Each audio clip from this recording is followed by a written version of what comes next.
Hello students welcome to MS learning. आज आम आरम्भ करिम क्लास 10 गणित सब्जेक्टर चैप्टर नम्बर 2 बहुपद चैप्टर एटू चैप्टर 2.2 एक नम्बर 3 और माने 3 पर आरम्भ करिम। 1 और 2 आगर भिडिओत आपलोड कर दिया होइसे, तुमलोके लागिले चाइ लबा, अति सहज पद्धतित बुझाइ दिया होइसे। एतिया आम आलोचना करिम बाकी एइकेइटा। चुआ यार जिबिलाक अंक সেইবিলাক অঙ্ক একদম ইজি, কেৱল ফৰ্মুলাবিলাক জানিলে আৰু এইবিলাক অঙ্ক কৰে কেনেকৈ এটা অঙ্ক ভালকৈ বুজি পালে বাকীবিলাক তুমি কৰিব পাৰিবা। গতিকে চোৱা, দেৰি নকৰি মই আৰম্ভ কৰি দি আছোঁ। আৰু যদি বুজি পোৱা তেনেহ'লে চেনেলটো ছাবস্ক্ৰাইব কৰি ৰাখিবা।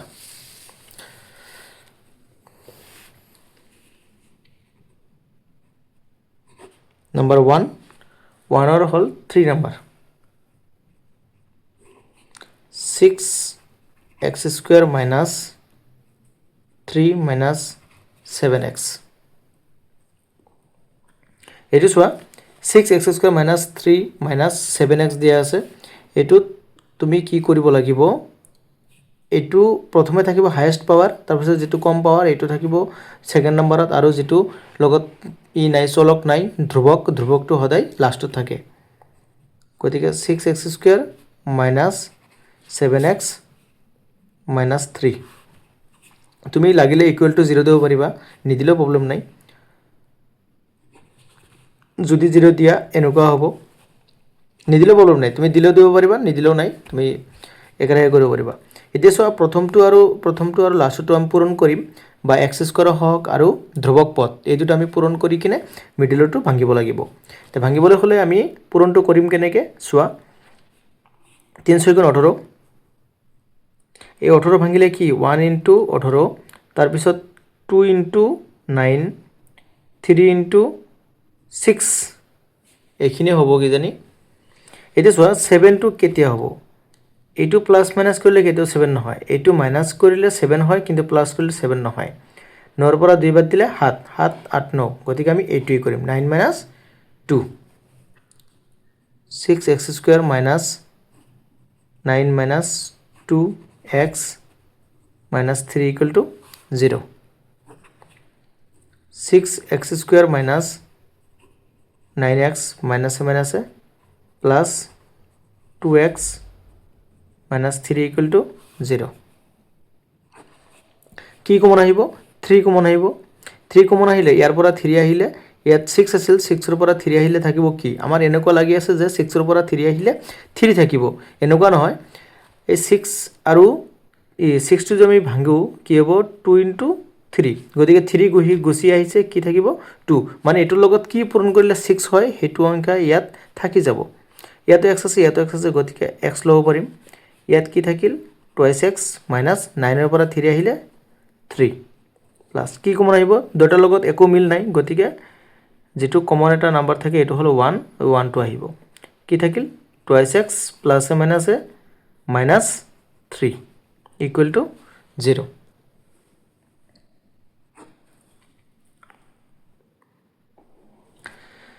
তাৰপিছত চোৱা, এই দুটাৰ পৰা এটা লম 2x মাইনাছ 3, বাকি থাকিল কি 3x + 1, 3x + 1 = 0। এইটো উৎপাদকত ভাঙি দিবা, এতেকে 2x মাইনাছ 3 = 0, 2x = 3, মাইনাছ 3 আছে ওলাইলে প্লাছ 3, গতিকে x = 3/2 বা 3x + 1 = 0, 3x = -1, x = -1/3। একদম ইজি। ইয়াত কি কি আছে, এইটো হল আলফা এইটো হল বিটা। যেহেতু আমাক কি ওলাব দিছে যে শূন্য দুটা প্ৰথমতে ওলাব লাগে, আৰু আমি শূন্য দুটা ওলালো, xৰ ভ্যালু ওলালো, শূন্য দুটা ওলালো, আৰু কৈছে যে শূন্য দুটা ওলোৱাৰ পিছত সহগবোৰৰ মাজত সম্পৰ্ক ওলাব লাগে, আৰু সহগৰ সূত্ৰবিলাক মই আগৰ ভিডিঅ'ত আপলোড কৰি দিছোৱে। গতিকে চোৱা, এইটো হল আলফা এইটো হল বিটা -1/3। তাৰপিছত a = কিমান হ'ব, a হ'ব 6x² গতিকে 6x স্কুৱাৰ স্কুৱাৰৰ সহগ যিটো এইটো হ'ব a c আৰু xৰ সহগ যিটো এইটো হ'ল b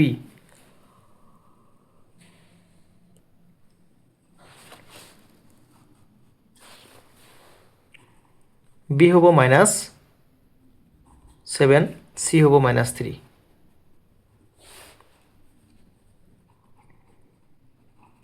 now alpha plus beta equal to কি হ'ব এইটো প্লাস এইটো মানে 3/2 প্লাস -1/3 3/2 minus 1/3 6 কমন আহিব এলসিয়াম আহিব 2 6 ৰ ভিতৰত 3 3 * 3 9 minus 3 2 বাৰ 2 লগত 1 ইনটু কৰিলে 2 তো মানে কিমান হ'ব 7/6 এতিয়া চোৱা 7/6 হয় না নাই b/a কৰিলে b হল কোনটো এইটো হল a তেনেহলে 7/6 ইয়াতো মাইনাস আছে 17 মতো 17 টো হল কি -b/a এই -b ইয়াতো মাইনাস আছে ইয়াতো মাইনাস আছে গতিকে মাইনাস মাইনাস গুছি যাব 7/6 হ'ব চোৱা 7/6 আছে তো মানে এইটো হহগটো আৰ যোগফলটো সমান হল তো মানে এইটো প্ৰমাণ কৰা হল আৰু আলফা ইনটু বিটা তাৰ মানে 3/2 ইনটু -1/3 3 আৰু 3 ক্যান্সেল থাকিল কি -1/2 এটো হ'ব c/a c/a সোয়া c/a c -3/6 -3/6 3 3 ভিতৰত একবাৰ 6 ৰ ভিতৰত দুইবাৰ গতিকে 1/2 -1/2 c/a ইয়াতো -1/2 হ'ব ইয়াতো -1/2 মানে এইখিনি মানে c/a আৰু c/a equal to a alpha into beta মানে এটো পূৰণফল আৰু এটো হল যোগফল প্রমাণ হৈ গেল ঠিক আছে সোয়া একদম ইজি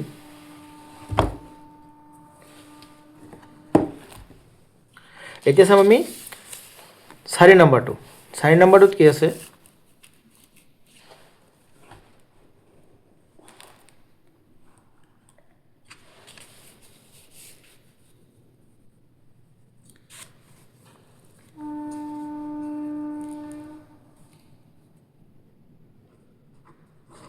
Number 4 number 4 আছে 4u square plus 8u লাগিলে তুমি 4u square plus 8u equal to 0 ধৰি ললা এই যে ইয়াৰ পৰা আমি যেহেতু c নাই গতিকে আমি লাষ্টটো আৰু ফাৰ্ষ্টটো পূৰণ কৰিব নোৱাৰিম ইয়াত আমি কি কৰিব লাগিব সিচুৱেচন অনুযায়ী তুমি চাব পাৰিবা যে ইয়াৰ পৰা কি কমন আহে ইয়াতো 4 আছে ইয়াতো 4 আছে গতিকে 4 কমন আহিব ইউ আছে গতিকে ইউ কমন আহিব 4u ৰ পৰা 4u স্কয়াৰ পৰা 4u আহিলে অনলি ইউ প্লাস আছে প্লাস 8u ৰ পৰা 4 আহিলে 2 আৰু ইউ তো ইউ এ 0 এতেকে a2 ইকুয়াল টু আমি এটো লিখিব পাৰিম বা a2 ইকুয়াল টু এটো লিখিব পাৰিম 4u equal to 0 u equal to 0/4 তো মানে 0 বা u plus 2 equal to 0 u equal to plus 2 আছে ফেলাইলে -2 ঠিক আছে সোয়া ইয়াত আলফা হ'ব 0 আৰু বিটা হ'ব 2 একদম ইজি একদম এটা বুজি পালে বাকি কেটা একদম বুজি পাবা আৰু এটোৰ পৰা কিন্তু এমসিকিউ আহে এনেকুৱাকে দিয়া থাকিব তেতিয়া তোমাক কৈ দিব যে ইয়াৰ যোগফল কিমান পূৰণফল কিমান মই এটো এক্সাৰসাইজ শেষ পিছত মই বৰিয়াকে এমসিকিউ আলোচনা কৰি দিম তোমালোকে চাই যাবা তাৰপৰা চোৱা ইয়াত আলফা আৰু বিটা পালো এটা কি ওলাব লাগিব a ইকুয়াল টু ইউ স্কয়াৰৰ আগত কি আছে 4 b হল ইউৰ আগত কি আছে 8 c যেহেতু ধ্ৰুবক পদ নাই গতিকে কি 0 হ'ব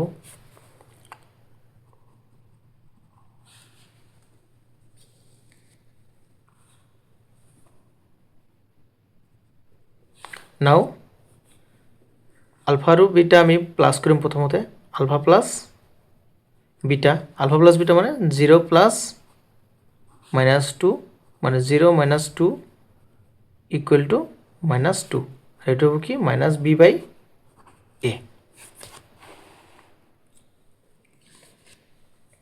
0 plus -2 0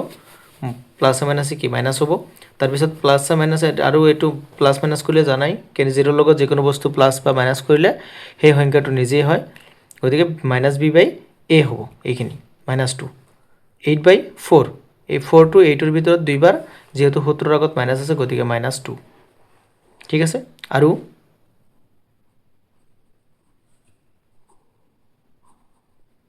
ULFA into beta equal to 0 into -2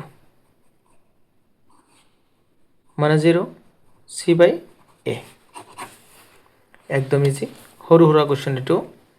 গতিকে তোমালোকে চাই যাবা একদম ইজি হিচাপত মই বুজাই দিছো আৰু ইয়াৰ ভিতৰত যিবিলাক এমসিকিউ হ'ব মই এটো এক্সাৰসাইজৰ পিছত আৰু এটা ভিডিও বনাই দিম যত কেৱল এমসিকিউ বিলাকে আলোচনা কৰা হ'ব আৰু এইবিলাক কোৱেশ্চনৰ পৰা কেনেকৈ এমসিকিউ আহে এ টু জেড আলোচনা কৰা হ'ব ঠিক আছে গতিকে এইবিলাক ভিডিও পোৱাৰ কাৰণে বা যদি বুজি পাইছা চেনেলৰ এইবিলাক অংক মোৰ ভাষা যদি বুজি পাইছা তেনেহলে চেনেলটো সাবস্ক্ৰাইব কৰি ৰাখিবা আৰু যদি বুজি পোৱা নাই তেনেহলে তুমি বেলেগ মাথা মাৰি লবা তো মানে তোমাৰ মানে টাইম ওয়েস্ট হ'ব নালাগে মুঠতে ঠিক আছে থ্যাংক ইউ ভিডিওটো চোৱাৰ কাৰণে